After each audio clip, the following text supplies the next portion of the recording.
সন্তান যদি না কাঁদে মা দুধ দেয় না। এই দেশের দাবি আদায় করতে গেলে রাজপথে নামতে হবে। কথা বলেন ঠিক না বেঠে?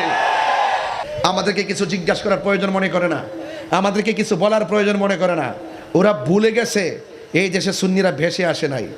তোরা চুরচুট্টার আর মামলা মোকদ্দমা থাকতে পারে, আহলে সুন্নাত ওয়াল জামাতের কারো কোনো ব্যাকগ্রাউন্ডে এরকম কোনো অবৈধ মামলা টামলা নাই। কথা বলেন ঠিক না বেঠে? আমরা আধ্যাত্মিকতা ধারণ করি, সুতরাং 65% তরিকাপন্থীদেরকে মাইনাস ফর্মুলায় রেখে কিছু ঘটনা আছে, আজকে জানলেন কালকে বলে গেছেন, অসুবিধা নাই। কিন্তু কারবালার বিষয়, আহলে বাইত রাসূল সাল্লাল্লাহু আলাইহি ওয়াসাল্লামের বিষয়, শাহাদাতে কারবালা, এই কারবালার ঘটনা স্রেফ কোনো ঘটনা নয়, এটা মূলত একটা চেতনা।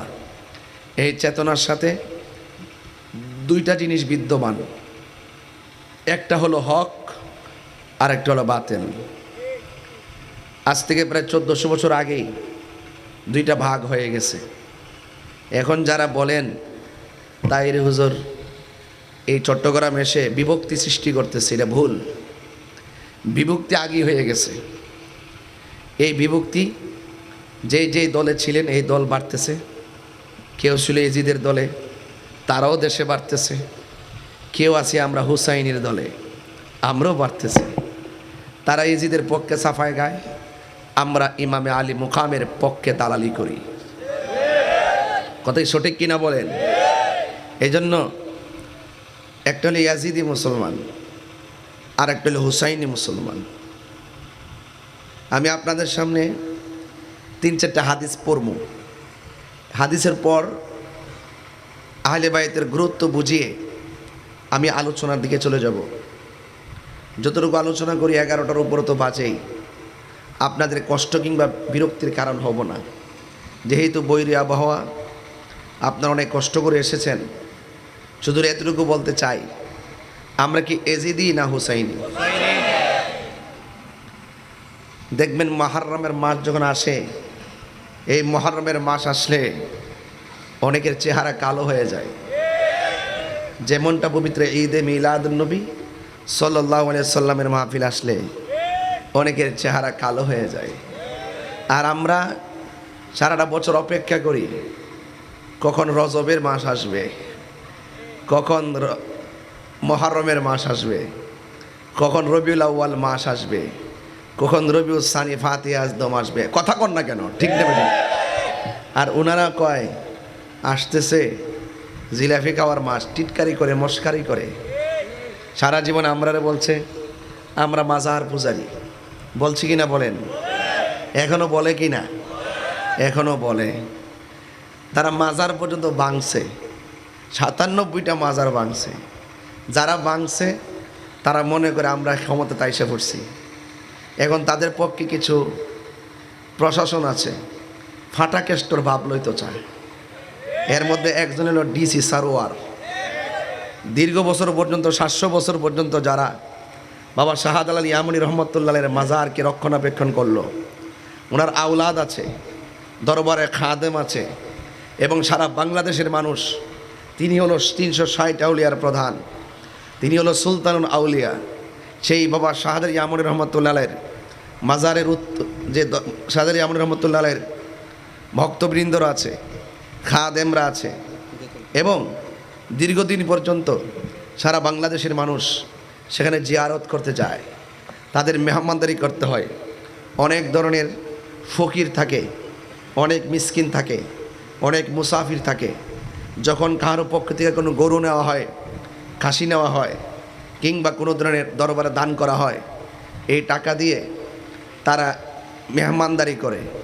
দীর্ঘদিন পর্যন্ত এটা রক্ষণাবেক্ষণ করে আসছে।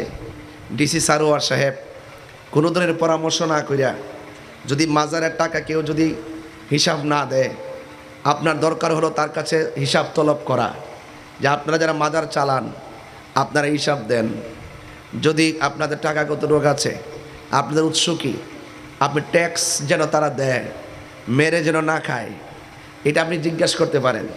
আপনি জিজ্ঞাসা না কইরা কার কথা শুনিয়া এই ডেক্সির মধ্যে 400 বছর 500 বছর ধরে যেই ডেক্সির ভিতরে দানগুলো করা হয়, আপনি সেটার ভিতরে কার্পেট ভরার জন্য কোন ষড়যন্ত্রকারীর কথা শুনে আপনি মাজার কর্তৃপক্ষের সাথে পরামর্শ না করে আপনি সিলগালা করলেন, এই জবাব তরিকাপন্থীরা আপনার কাছে চায়।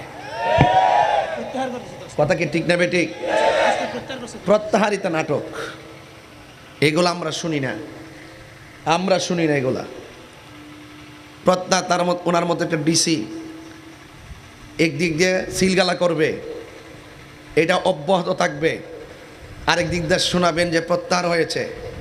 এই নাটক আমরা শুনতে চাই না। সিলগালা ভেঙ্গে দিতে হবে। কথা বলেন ঠিক না বেঠিক?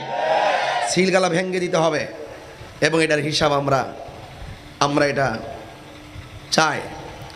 ভাগ্যিস ভালো প্রত্যাহার হয়েছে সাময়িকের জন্য। আমরা মনে করি আল্লাহর ওলিদের অ্যাকশন শুরু হয়ে গেছে।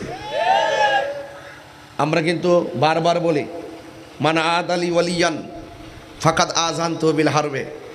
ওলি আল্লাহর বিরুদ্ধে যারা অবস্থান করবে তাদের বিরুদ্ধে কিন্তু স্বয়ং আল্লাহ ডাইরেক্ট যুদ্ধের ঘোষণা করেছে। কথা বলেন ঠিক না বেটি? একদিক দিয়ে প্রত্যাহারের, আরেক দিক দিয়ে বড় অফিসার বানায় দিলে স্বার্থ হাসিল করে ফেলবে।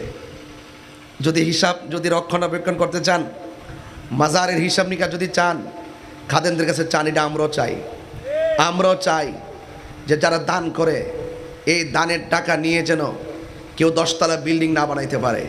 এটার হিসাব আমরাও চাই এই দানের টাকা দিয়ে এই মাজারের পাশে সুন্নি মাদ্রাসা হবে, এখানে এতিমরা থাকবে, ওই টাকা দিয়ে সুন্নি আলেমরা, এখানে সুন্নি ছাত্ররা পড়াশোনা করবে। এই মাজারগুলো সুন্নিদের রক্ষণাবেক্ষণের ফসল। কথা বলেন ঠিক না? মাজার ভাঙতে যাও, আবার দান বাক্সের টাকা আবার খাইতে যাও। শরম করে না? দান বাক্সের টাকা নেওয়ার জন্য ষড়যন্ত্র, এই দিদা মাজার ওভার ভাঙতে যায়, লাজ লজ্জা খাইয়ে ফেলছে। কথা বলেন ঠিক না বেটি? আমি মাজার কর্তৃপক্ষ, এই বাংলাদেশের যত মাজার আছে, এই বাংলাদেশের যত দরবার আছে, আমি আপনাদেরকে বিনীতভাবে অনুরোধ করব, আপনাদের প্রত্যেকটা মাজার, বিশেষ করে শাহজালাল, বিশেষ করে শাহপরান, গোলাপ শাহ, শাহ আলী বুগদাদি, গরিবুল্লাহ শাহ, মিসকিন শাহ, শাহ আমানত, যত মাজার আছে সমস্ত মাজারের পাশে জামিয়ার মতন, জামিয়া আহমদিয়া সুন্নিয়ার মতন ক্যান্টনমেন্ট তৈরি করতে হবে। আমরা আর কিছু বুঝি না। আপনারা আমাদের দানের টাকাগুলো নিয়ে আপনারা কি করেন? লক্ষ লক্ষ কোটি কোটি টাকা সেখানে আপনারা মাদ্রাসা করেন। যদি আজকে জামিয়ার মতো একটা জামিয়া বাবা শাহজালাল ইয়ামুনি রহমাতুল্লাহর পাশে থাকতো, ডিসি কেন বাংলাদেশের 14 গোষ্ঠীর সাহস হতো না লাল চোখ করে মাজারের বাক্সের দিকে তাকাবে?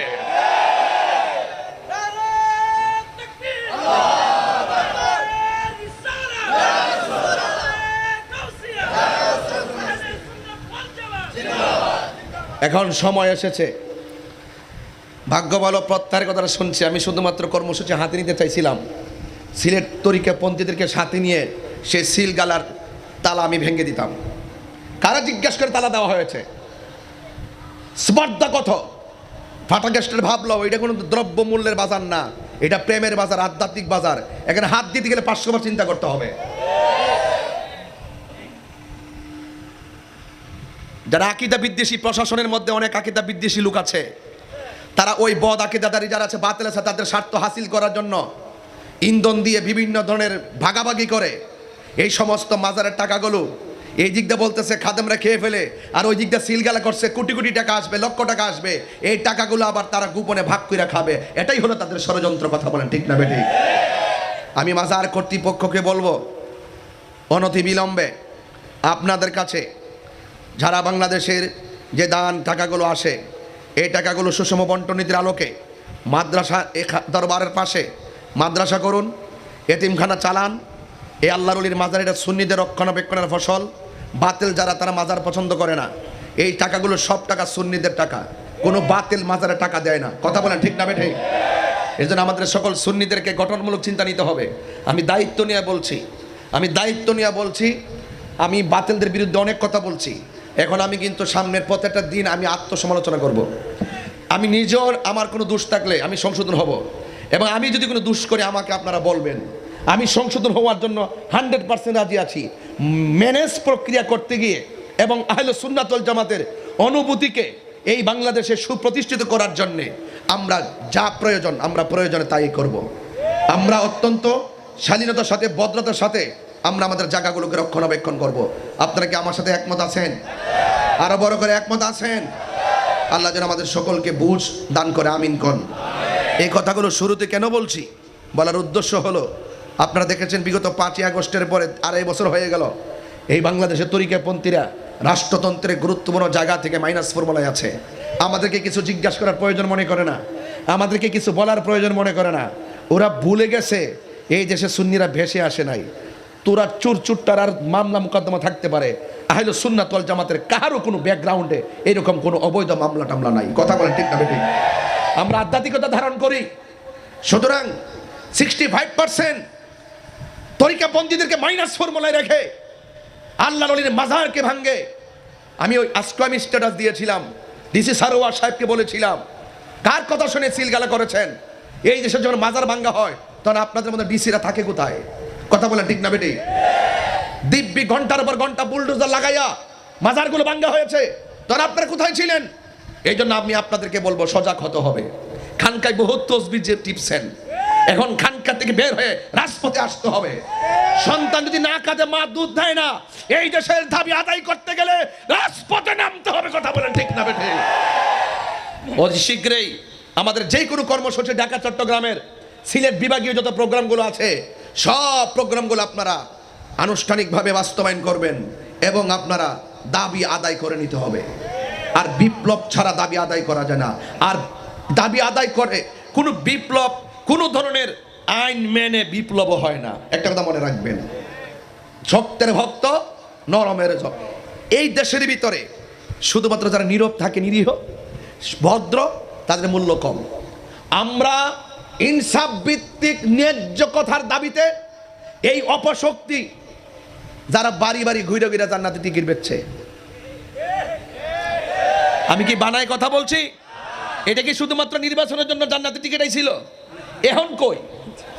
এখন কোথায়? আরে হাত তুলে বলেন ঠিক না বেটে? এখন কোথায় আছো তোমরা? এখন মাল পাইয়া গেছো, বান্ডেল পাইয়া গেছো, ক্ষমতায় বসে গেছো, বৈশা বৈশা হুমকি মারো, দামকি মারো।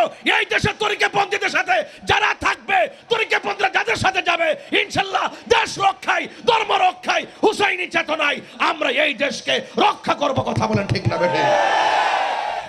আমরা সকলকে চিন্না সারছি। একমত আছেন তো সবাই ইনশাল্লাহ? একমত আছেন তো ইনশাল্লাহ? আর আমরা বিচ্ছিন্ন থাকার সময় নাই। সময় আছে? আর যারা সময় আছে, এক থাকতে হবে। রাজি আছেন তো ইনশাল্লাহ সবাই? সকল মাজারে যেই মেসেজ দিছি পৌঁছাই দিবেন। আমি কিন্তু আত্মসমালোচনা করব, আমি দরবার ধরে ধরে কিন্তু বলবো আপনার এখানে কি চলতেছে, কি অসভ্য কাজ চলতেছে, কোন ধরনের অসামাজিক কাজ চলতেছে, কোনটা শরীয়ত বহির্ভূত কাজ চলতেছে, এবং কেন আজকে আমরা মাজারে যেখানে আক্রমণ করা হয়। আজকে প্রশ্ন, আমার দুঃখ কষ্ট হলো, এতদিন পর্যন্ত শাহাদ আলী আমর রহমতুল্লাহ ডেক পাহারা দিলেন, এতদিন পর্যন্ত আপনার দায়িত্ব ছিলেন, এত বড় জঘন্য কাজ করার পরে আপনারা কোথায়? আমাদের কেন প্রতিবাদ করতে হলো? আমরা তো যাওয়ার আগে আপনারা রাজপথে নামার কথা ছিল। কথা বলেন ঠিক ঠিক না ঠিক? এই জন্য বলছি, আমাদের অনেকে মনে করা হয় এমুক দরবার আক্রমণ করছে, আমার কি হয়েছে? না, এই দেশের প্রত্যেকটা সুন্নি দরবার, এই দেশের প্রত্যেকটা আলেম, এই দেশের প্রত্যেকটা দেশপ্রেমিক এক একটা দেহের মতো, যেখানে টুকা দিবে, আঘাত করবে, সবার গায়ে লাগতে হবে। কথা বলুন ঠিক না বেঠিক? আজকে কারবালার চেতনা আমাদের হৃদয় এখনো কেঁদে উঠে। কেন? আমরা ইমামে আলী মুকামকে ধারণ করি।